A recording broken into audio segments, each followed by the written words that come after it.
So still on the section on clear comprehension.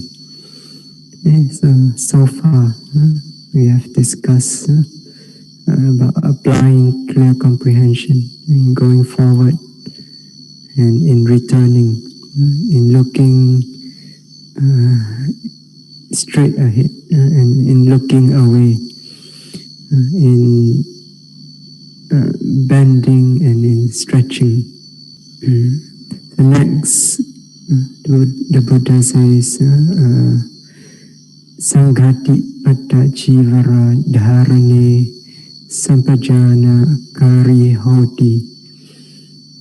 So it means in bearing or in carrying the outer ropes, the bow and ropes, one applies or practices clear comprehension. So in bearing ropes and carrying outer ropes and bow. So here dharana, this word dharana, it can mean carrying or it can mean wearing. Okay? This is one of those Pali words that has multiple meanings. Okay? So dharana can also mean remembering. You bear in mind, carry it in your mind, you remember.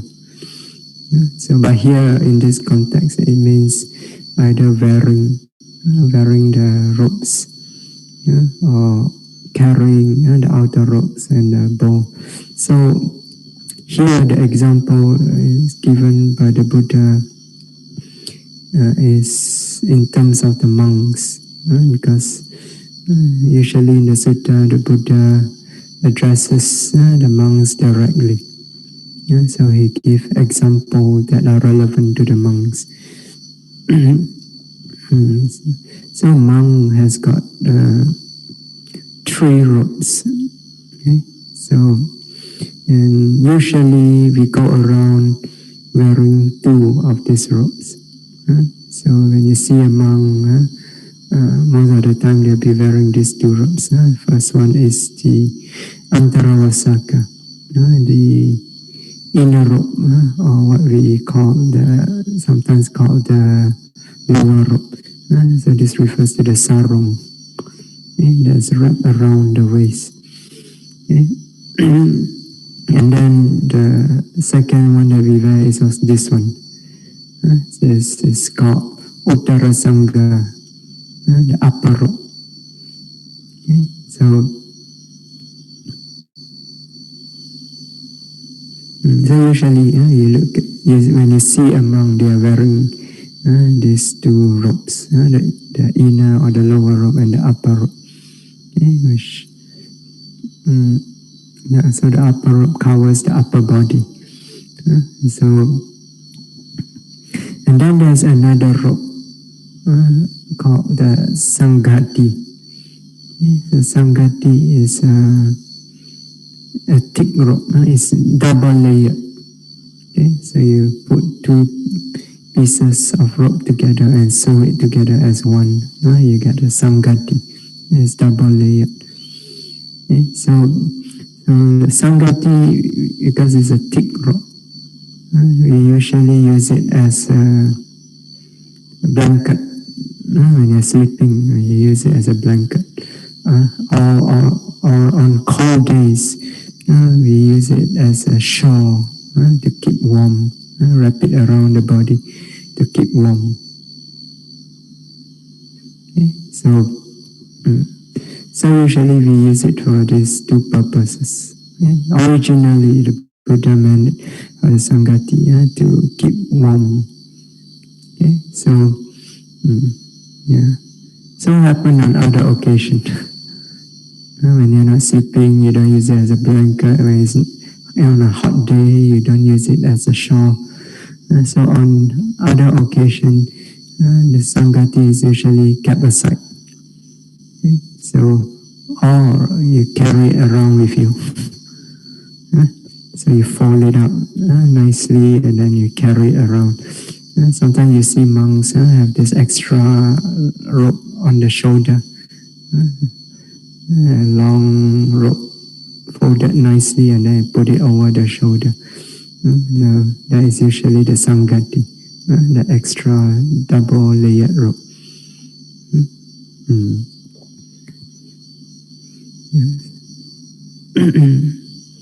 Yeah, so because this sangati is usually not used, so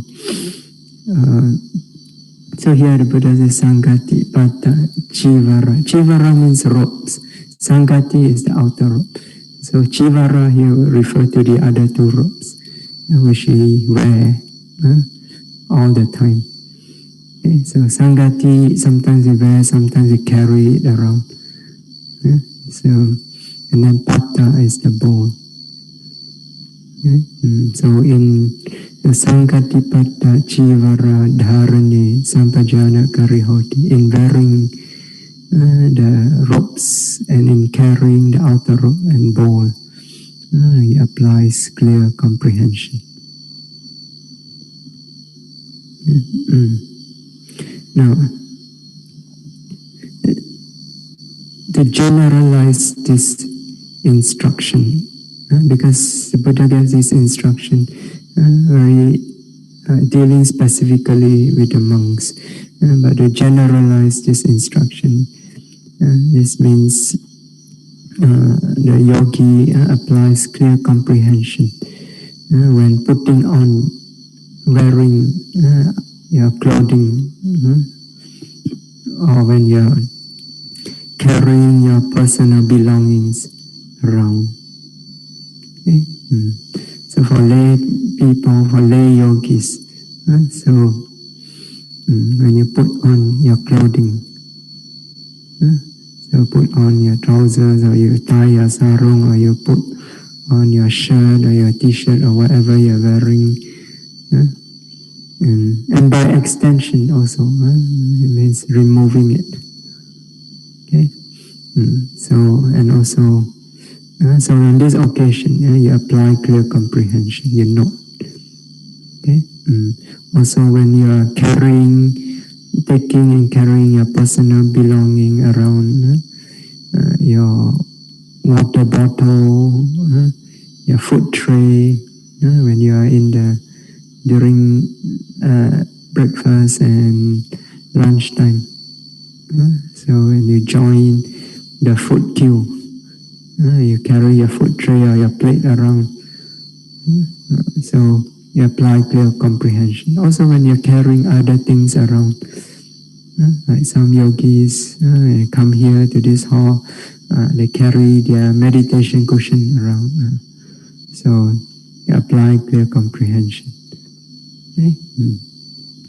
You take your shawl around, and early morning when it's cold, you have to bring the shawl around. So when you wear it, when you take it, when you wear it, apply clear comprehension. Okay?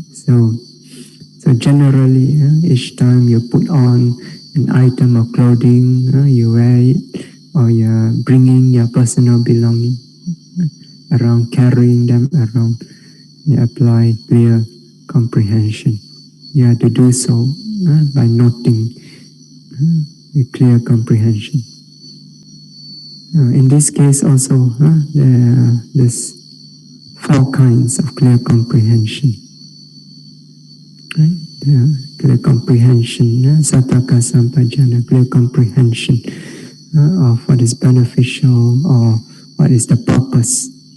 And then sapaya sampajana, clear comprehension of suitability, gochara sampajana, clear comprehension of domain, and asamoha sampajana, clear comprehension of non-delusion.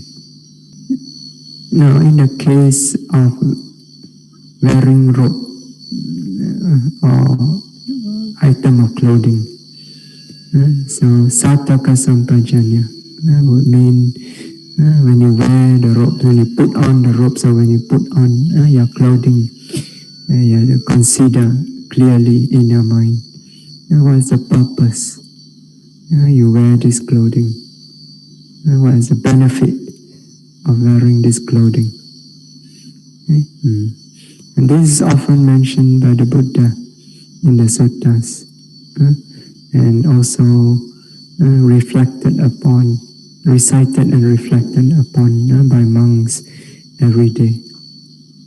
So patisankayoni sochivaram patisewami yawadeva sitasa patikataya unasa patikataya dansam akasa wadada basarisa basampasanam patikataya yawadeva hiriko pinapati chadanadam. So this means reflecting wisely, reflecting carefully, considering carefully. So use these robes, or in the case of a lay person, you wear your clothing. What is the purpose? What is the benefit? So the first one, sitasa patikataya, for protection against cold. So on a cold day, so you wear clothing in order to protect your body against cold. On a cold day, you don't wear anything, you go naked. No, you be exposed to the cold. You catch a cold, you fall sick. So when you wear clothing, it protects you from cold. So this is one purpose, one benefit of wearing clothing. Unasa patikataya, protection against heat also. So imagine you go into, say, under the sun. It's very hot. You go underneath the sun without protection. So the heat will burn your skin. Right? So you'll be exposed. You may even fall sick. Right? So you wear clothing in order to protect also from heat. This is especially clear those people who stay in hot desert. So you see people in hot desert, do they go around naked even though it's so hot? No. You see the Bedouins in the Sahara desert. So they cover themselves completely. Even the head also they cover, the whole body. So they wear long sleeve. Because why? It's very hot to protect from the heat. So this is another purpose, reason why we wear clothing. Dansa makasa and so on. So to protect also against stinging insects, mosquitoes, gadflies, and so on.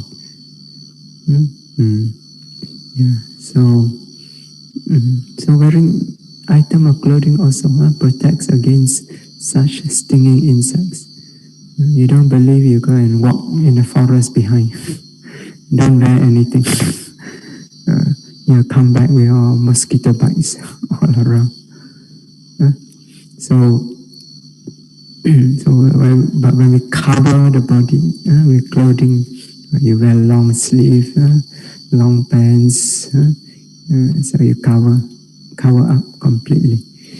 Then it offers some protection against these insects. You won't get sting so much. Right?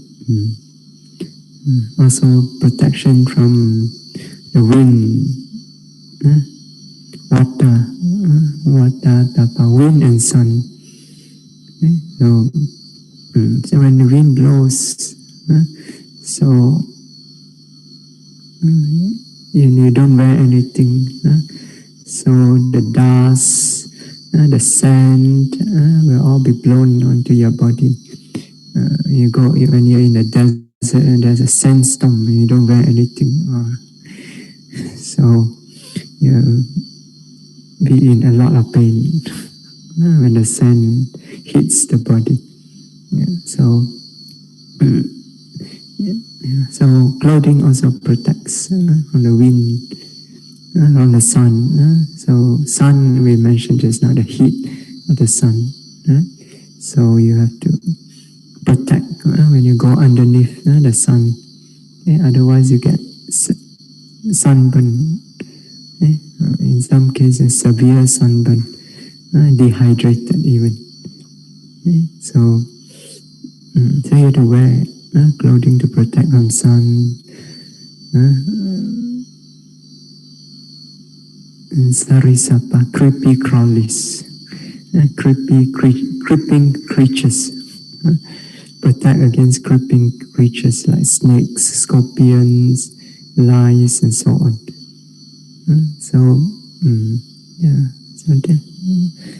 So clothing also protects from these creatures. Okay? And last one, hirikopina patichadanata. To cover the body for the sake of decency. Okay? So,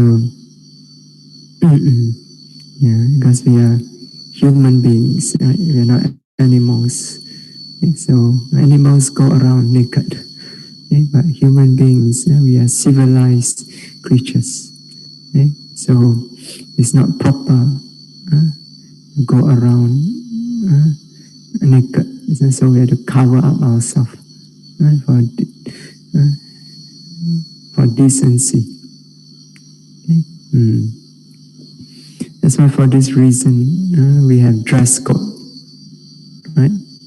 When you go to especially for example, when you come to when you visit a monastery or temples or Buddhist centers, so there's a dress code, right?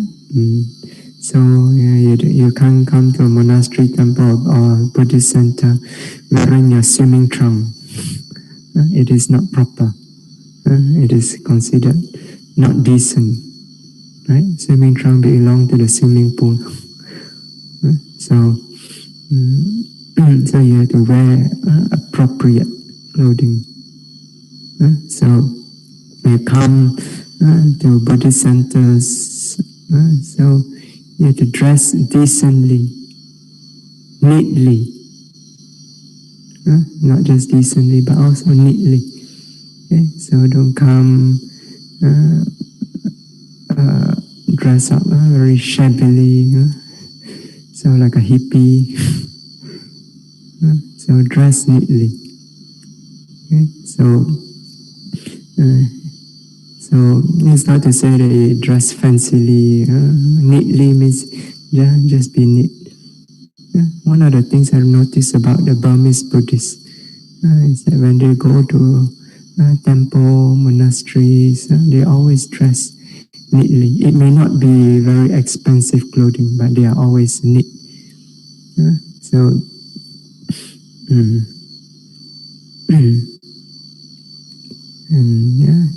of course you should be reasonably covered when you go to a Buddhist center, temple, monastery, and reasonably covered.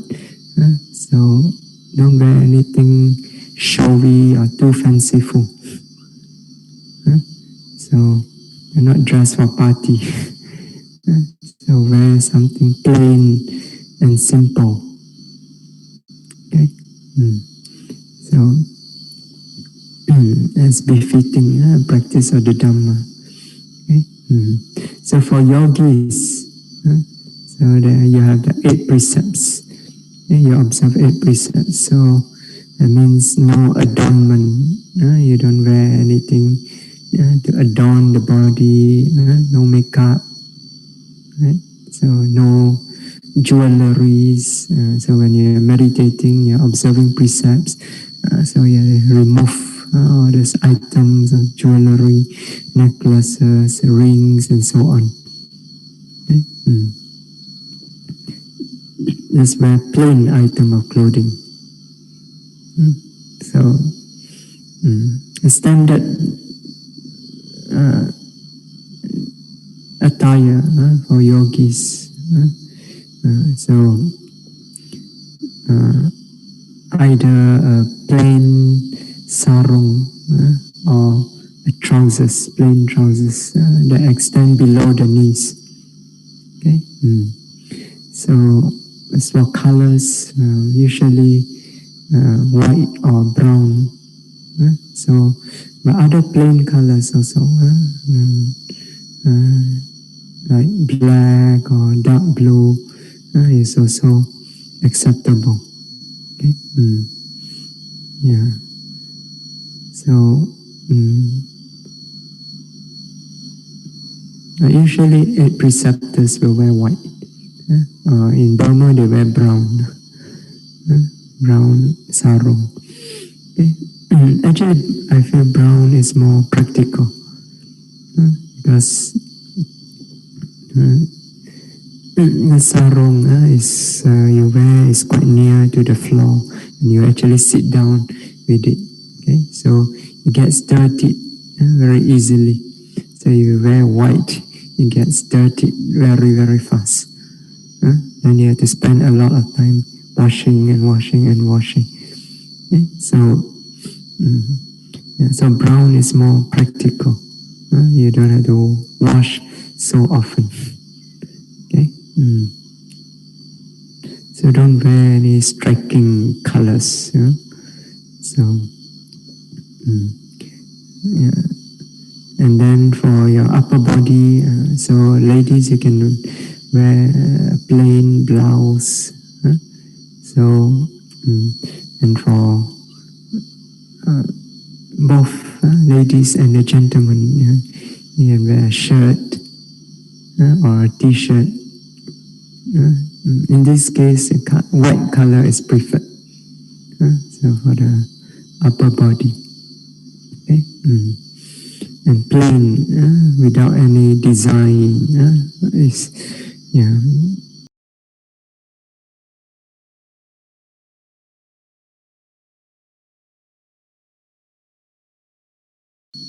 So these are the purpose why we wear clothing. What is the purpose? What's the benefit? So and if we reflect clearly on this purpose, why we wear this clothing. So reflect clearly on it. Okay? It's only for protection against cold, against heat, against stinging insects, and so on. So if we keep this clearly in our mind every time we wear an item of clothing, then we do not become too fussy about what we wear. Okay? Any piece of clothing which serve this purpose, these purposes will do. Okay? Then you become easily contented. So you don't spend too much time distracted from your practice trying to search for the perfect item of clothing. And then you have to spend a lot of time in shopping. Sometimes people spend a whole day shopping. At the end of the day, they only get one shirt. Because they are so fussy. This one cannot, that one cannot. Try on this, try on that. So many. But you reflect clearly on the purpose. Why you wear clothing.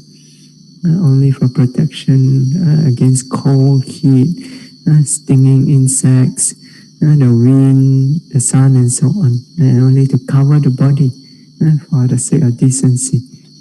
So you reflect like this. Then any clothing that serve these purposes will do, as long as they serve the purpose. Then you become easily contented. Okay? Otherwise, you'll be a very fussy person.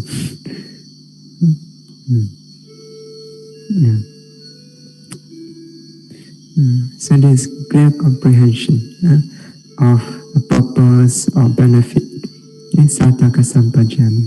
But this alone is not enough. We must also consider the suitability of the clothing.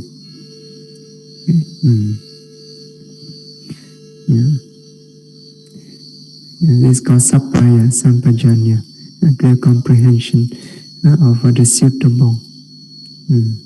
So if you're a person who have a, what they call a hot body, warm body, naturally warm body person. So there are such person whom even in an air-conditioned room, temperature set to, let's say, 16 degrees Celsius, they still sweat. So that's because their body is naturally warm. Okay? So for such a person, so clothing that is suitable, those that are made of material that are cooling, not too thick. Okay?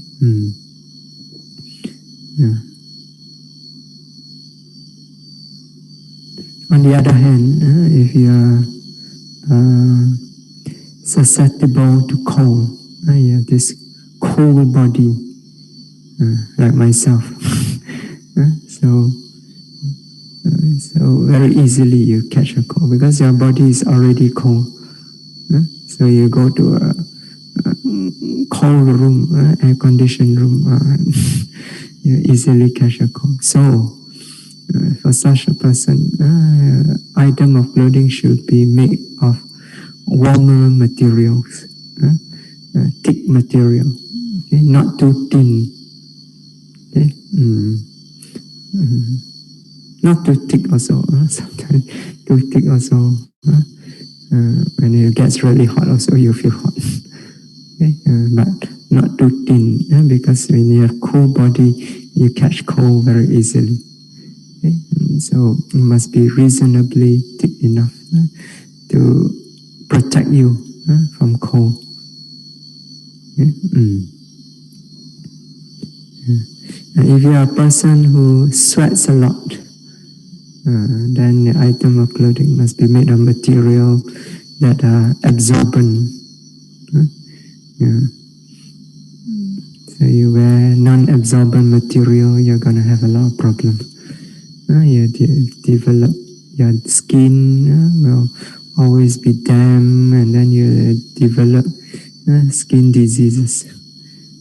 So you have to wear materials that are absorbent. And generally, in cold weather, then it's suitable to wear thick clothing. So or put on extra layers. So put on an extra cardigan or jacket, or put on a shawl, wear socks, wear head cover. So when it's cold, so it's suitable to put on extra layer. Right? So, however, when it's hot, then you need to wear thinner clothing. Okay? Even down to just a piece of t-shirt. Okay? Yeah, but for yogis, doesn't mean you can remove everything. Okay? So when you're meditating with other people, as I said, there's a dress code in a meditation center. Okay, so still you need to at least have a piece of t-shirt on, and trousers, of course. Yeah. Yogi's clothing also should not be too thin, made of this thin material, so thin that you can actually see through. This is not suitable. I've actually seen people wearing this. This is not only for yogis, even generally for devotees coming to a temple or monastery. Okay? So, one of the purposes of wearing clothing is to cover a body for decency. But if your clothing made of material that is so thin that you see through, there's no decency in that. So also worn out clothing is not suitable. So some people think, oh, we must practice contentment. So contentment doesn't mean you wear like a beggar, torn here and there. So it must be neat also. So worn out clothing is not suitable because it is easily torn, right? So when it's torn, you need to spend time patching it up, darning it, sewing it. It takes a lot of time to maintain it. Okay? So that's a distraction from your practice. Okay? So it's not suitable. So you should wear clothing that is still have reasonable strength. So clothing made of expensive, fine materials are also not suitable. Okay? Because, for example, you wear clothing made of silk, so you become attached to it, right? So you want to protect it, or you're very afraid that it'll be torn and so on. So you become very attached to it. Also, you'll be worried about it. So when you wash and then you hang it to dry, you'll be very worried. Somebody might steal it. Then you'll be sitting there waiting for it to dry. So this is not suitable. Okay? So clear comprehension of what is suitable. Basically, just wear something that is very simple and in good condition. Okay? Simple, plain. So, and that fits the nature of your body, whether it's warm or it's cold. It also fits the weather.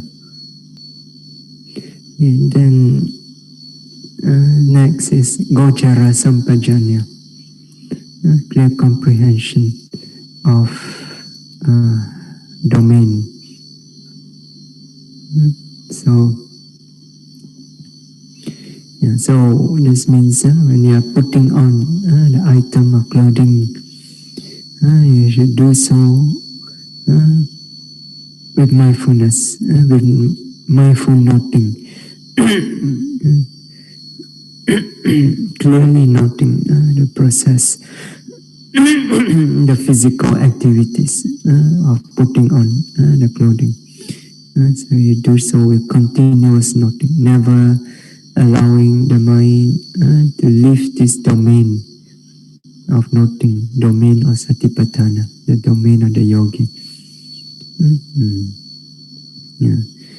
So when you want to put on the clothing first, the intention to take the clothing, right? So you note the intention. Then as the hand, the arms stretch out to take, you have to note, take it, stretching. When it touches it, not touching. And there's intention to take hold of it, you note the intention. As the hand take hold of it, you note taking. Then when the intention to bring it near to you, to note the intention, and then as the arm bend to bring it clear, you have to note bringing. Then once you bring it near enough, then you want to start wearing it, right? So you have to note the intention to wear, the intention to spread out the clothing. So, and then spreading it out when you're putting it on. So you have to note. There are many steps involved, right? When you put on clothing, right? Do you know? You have to spread out, right? Then what do you do? So for lay people, you put, let's say a shirt. You have to put your you have to slip your arms into the sleeve, right? First one side, and then you bring it over the other side, and then you slip the other arms inside the other sleeve. Then after that, you have to pull it in front, and then you have to fasten it, button up. Then after that, you have to adjust it so that it's neat. So sometimes you tuck it in. So all this should be done with noting each intention that arises and each movement that arises as a result of the intention. So you have to note carefully, continuously, the entire process of wearing your shirt or whatever item of clothing. So to do all this with continuous noting, this is called Gochara Sampajanya, clear comprehension of domain. You are remaining within the domain of Satipatthana. You don't allow the mind to stray outside of the domain of Satipatthana. Okay? You don't allow the mind to stray to other thoughts. You don't allow the mind to be distracted, looking outside what is around. So your whole attention is just on the act of wearing that clothing. Okay? This clear comprehension of domain. So keeping 100% attention, 100% mindfulness, that's called clear comprehension of domain.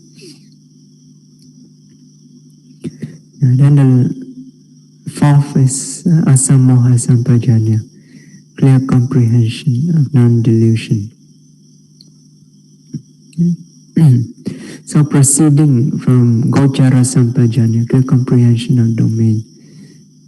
So as the yogi notes continuously, so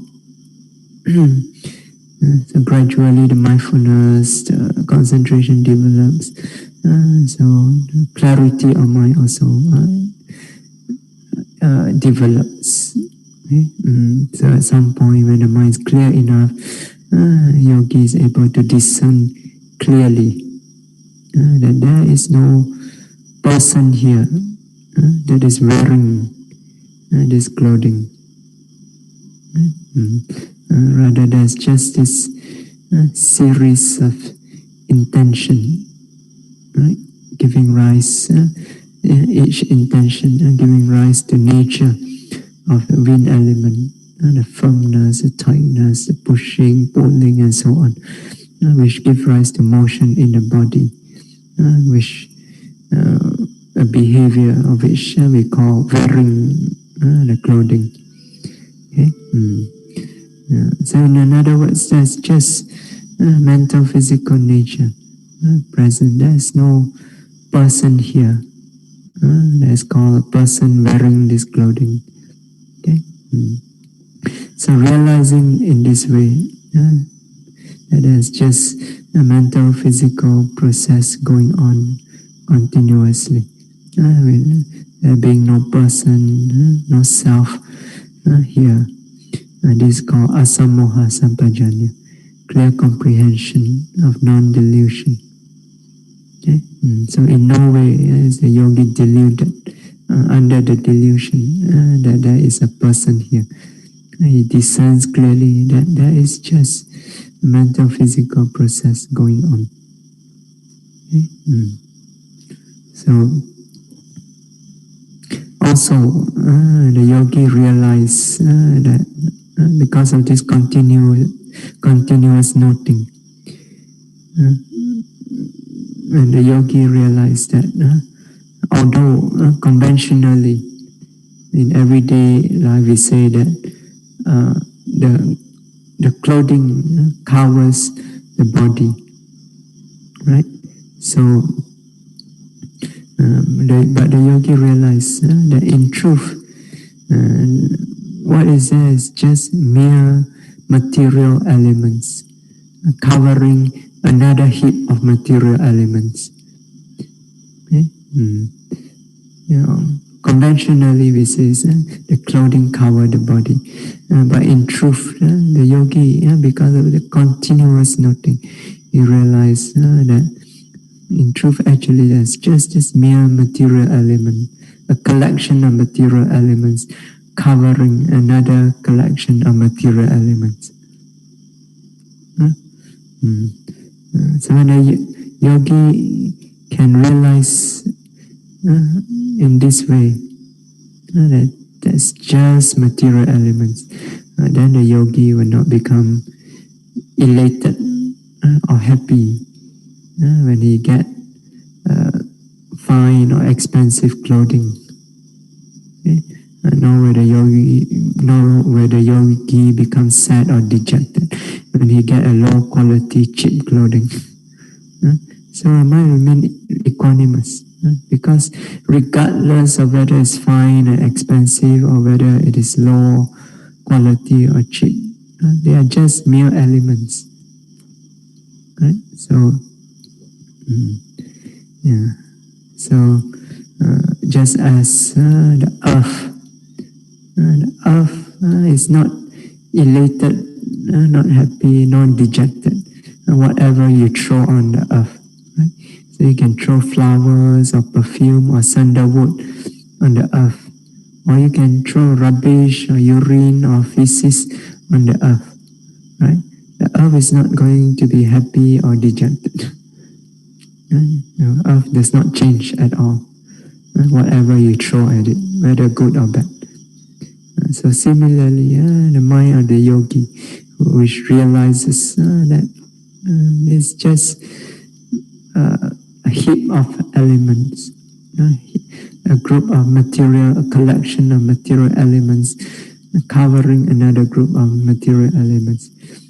So the yogi realized like this, the mind becomes just like the earth, firm and stable. It means steady, equanimous. It does not become happy when they get fine, expensive clothing, nor become dejected when they get otherwise. Okay? So such realization also comes under asamoha sampajanya, clear comprehension of non-delusion, because the yogi is under no delusion at all about the true nature of the elements.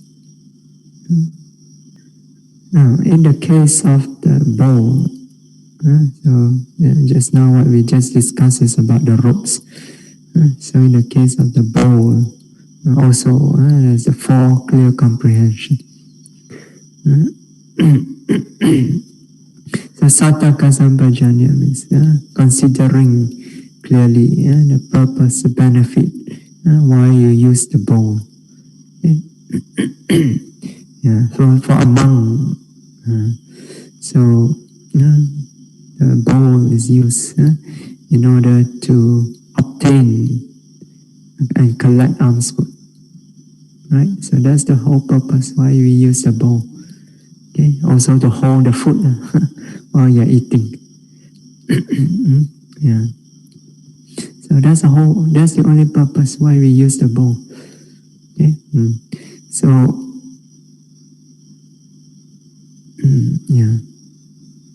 that's the benefit. So because without a bowl, we cannot go for alms round without a bowl. It's not allowed.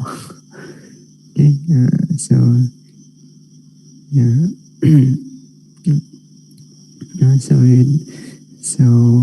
Then you cannot collect food. Then you don't have food. Then you cannot eat. Then you grow hungry.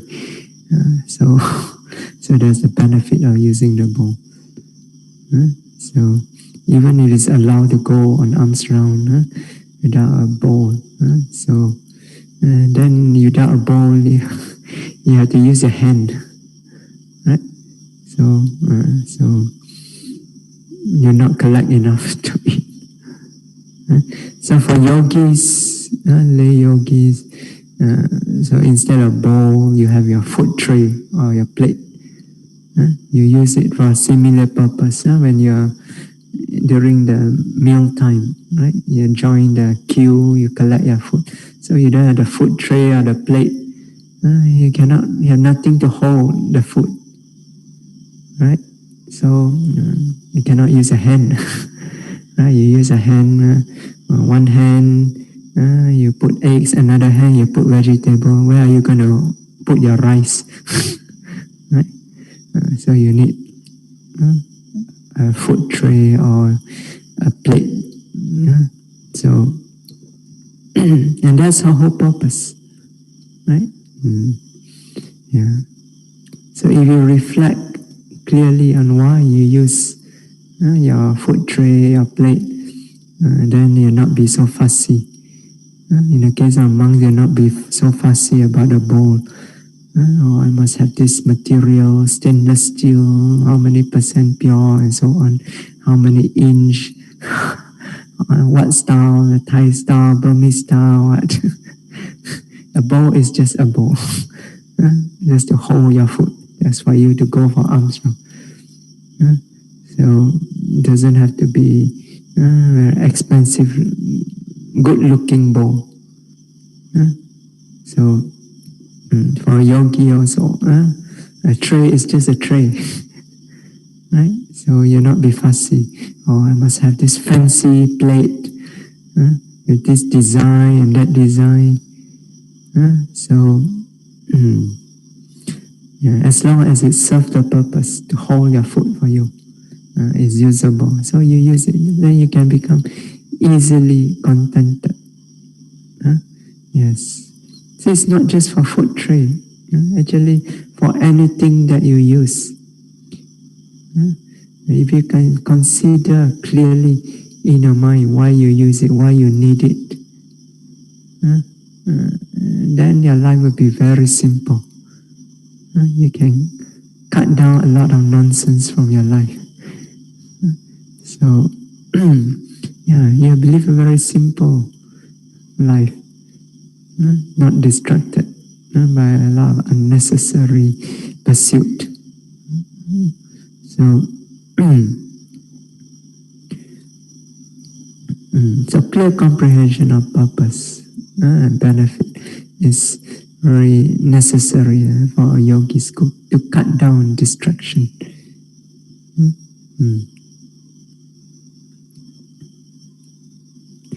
Then there's sapaya, sampajanya, clear comprehension of suitability. What is suitable? So in the commentary it says, if you're a weak person, then a heavy bowl is not suitable. In the Buddha's time, bowls are made of clay or iron. If you are fortunate, you get iron. Iron is the in thing in those days. There was the Iron Age, beginning of the Iron Age. So iron was the latest technology at that time. So you're fortunate you get an iron bowl. Otherwise you get a simple clay bowl. But both this material can be very heavy. So if you are, and you know, monks travel a lot. In those days they travel by foot. And when they travel, they have to carry the bowl with them. So if you're a weak person and you carry a heavy bowl, you tire very easily. You won't be able to travel very far before you get tired. So a heavy bowl is not suitable. You have to look for a bowl that is lighter. So lighter also means you will not be so thick. Yeah. Also, just as in the case of ropes, a bowl that is worn out or damaged in a few places is also not suitable. Okay? And so clay bowls sometimes can crack. Iron bowl also sometimes. So I think in those days the technology was not very good. So even the iron clay also sometimes can have crack here and there. Then they have to repair. They have to take wires and tie up those cracks. So, and even after tying up, because of the cracks, so the food can easily get stuck there, difficult to wash. So you don't wash properly, after a while, the food rot there. So it needs a lot of maintenance to repair the bowl, to wash it. So this is not suitable. You spend too much time looking after the bowl. Okay? Then it says a bright bowl that shines, a bowl that shines brightly, as if it's a jewel, also not suitable. It can cause attachment to arise for the owner of the bowl. Look at my bowl, it's so beautiful. Day and night you spend looking at it, polishing it. It becomes more and more shining. So it also invite the envy of others. Then they think of stealing it, and then you have to protect it. And you have fear that somebody will kind of come and steal it away or rob you of the bowl. So such bowls are not suitable for a monk. Okay? That's why usually monks, nowadays we have stainless steel bowl. Right? And when it's given to us by lay devotees, it's stainless steel, so it's like what color? The stainless steel color. Right? So sometimes it can be very shining. Very nice. So what do we do with it? We make it dull. So we burn it in fire in order to oxidize it so that it turns a dull grayish color. Or sometimes we apply oil and then we bake it. So you apply oil on the surface, you bake it, then it turns into some very dark blackish color. So to make it look cheap and plain, dull, so that sometimes if you don't want to burn it because it's too much trouble to burn it, you have to start a fire, So you just paint it, spray black color.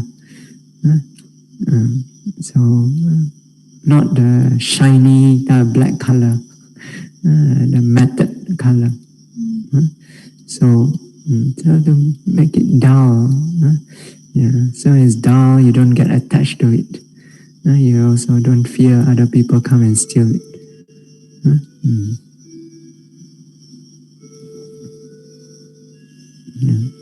So sampajanya, is suitable.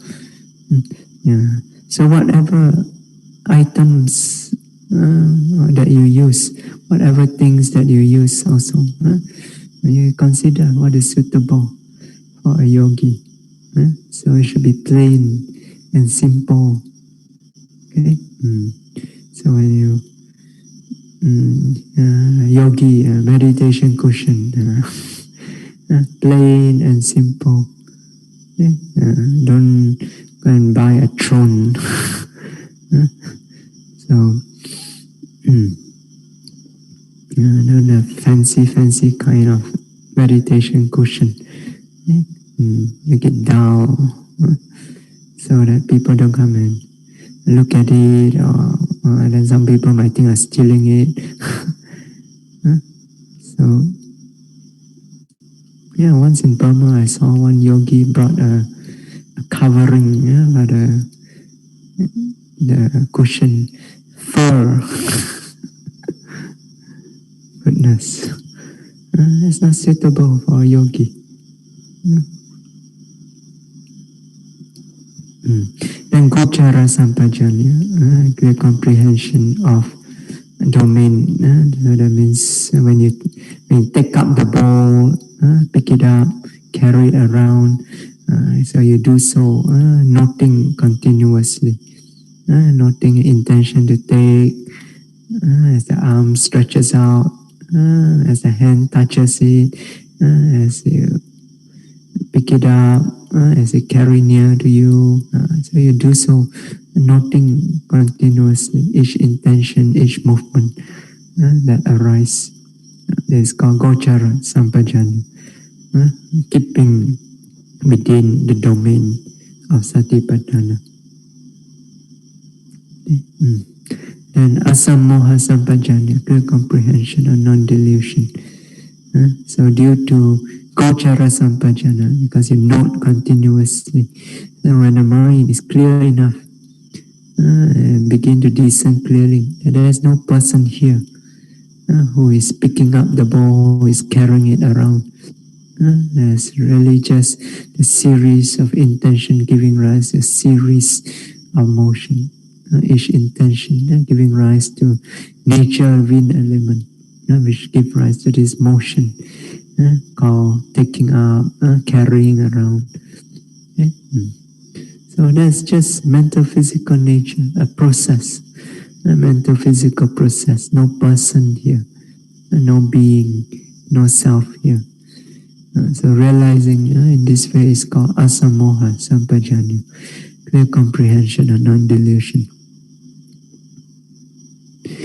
Also, when the yogi realizes that even though conventionally we say that the hand is taking up the bowl, but the yogi, because of the continuous noting of mental physical nature, he realizes that in truth actually there's just physical elements, a group of physical elements picking up another group of physical elements.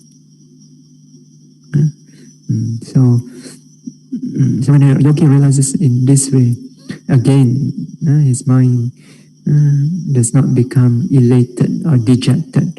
Whatever kind of bowl that he got, whether it's a good bowl or otherwise, so he does not become happy or sad about it. After all, they are just mere elements. Right? As long as it serves the purpose, it can hold the food and help you to collect the food. That's all. It doesn't need to be very fancy or good. Okay? They are just elements. And then in the commentary also, they get this simile about the highest kind of clear comprehension. It says here, when kindly people, people who are kind, when they see in a refuge for the helpless, unfortunate persons, unfortunate people, with their hands and feet cut off. Okay, so this probably some kind of a hospital. So people there with their hands and feet cut off, with blood, pus, and many maggots in the open wounds. So when they saw this, they gave these unfortunate people bandages and medicine in containers. And then some of the miserable sufferers in the refuge, may get thick bandages and containers that are not very shapely. Others may get thin bandages and shapely containers. But none of the sufferer will feel elated or depressed about the kind of bandages and containers they receive. That is because they merely want cloth to cover their wounds and containers for keeping medicine. So as long as they get this, they are happy enough. Right? So they do not need the bandages to be very good, thick bandages. They do not need the medicine container to be very shapely and nice. As long as they get a bandage to cover their wounds, a container to keep their medicine, then it serves their purpose. They are happy. Okay. So it says, now the bhikkhu who regards the rope as a bandage and the bowl as a medicine container, and alms food as medicine in the bowl, through such clear comprehension and non-delusion, such a bhikkhu should be taken as a person endowed with the highest clear comprehension. So if you can, because of their clear noting, you see that all are just elements. Okay? So you can regard the ropes as just something to cover this heap of elements, and the bowl is just another heap of elements to hold the food, and the food is also just another heap of elements, which is like medicine for the body.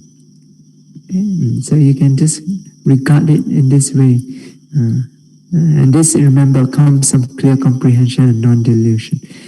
Because you are noting continuously, you realize the true nature, this mental, physical nature within yourself. And you realize in this way, then you are a person, a yogi with the highest clear comprehension. That means you are able to apply this knowledge in such a way that you become totally detached from this body. Okay? Totally detached from whatever items belonging that you use, seeing them as just mere elements, mere collection of elements.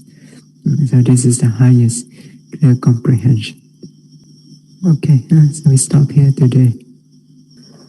Imaya Dhammanu Dhamma Patipatiya Buddham Pujemi.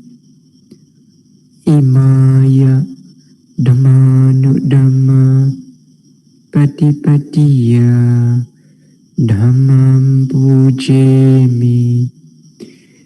Imaya Dhammanu Dhamma Patipatiya Sangham Pujemi. Imaya Dhammanu Dhamma Patipatiya Mata Pitunam Pujemi. Imaya Dhammanu Dhamma Patipatiya Acharyanam Pujemi. Adha imaya Patibadaya Jaram Ranama Parimochisami. Idame Punyam Asavakaya Vaham Hotu. Idame Punyam Nibbanasa Pachayo Hotu. Idame Silam Magaphalanyanasa Pachayo Hotu. Imam no Punya Bhagam Sabbasadanam Dema. Imam no Punya Bhagam Sabbasadanam Dema. Imam no Sadanam Dema Sadhu Sadhu Sadhu.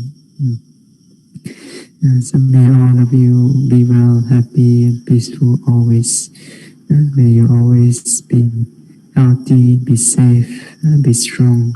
May you all be able to practice the Dhamma continuously without any obstacle, without any trouble. And soon may all of you be able to experience the unconditioned peace of Nibbana through your practice of Dhamma.